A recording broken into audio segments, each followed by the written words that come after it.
Ginunita ng pamilya ng namayapang superstar at national artist na si Nora Aunor ang ika-40 days ng pagpanaw nito.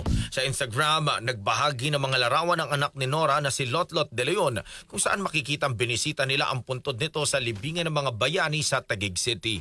Caption niya, 40 araw na ang nakalipas mula nang sila'y iwan nito, ngunit walang araw na hindi nila naiisip ang superstar. Inaalala rin ni Lotlot ang bilin sa kanila ng kanilang ina na kailangan magmahalan silang 5 magkakapatid.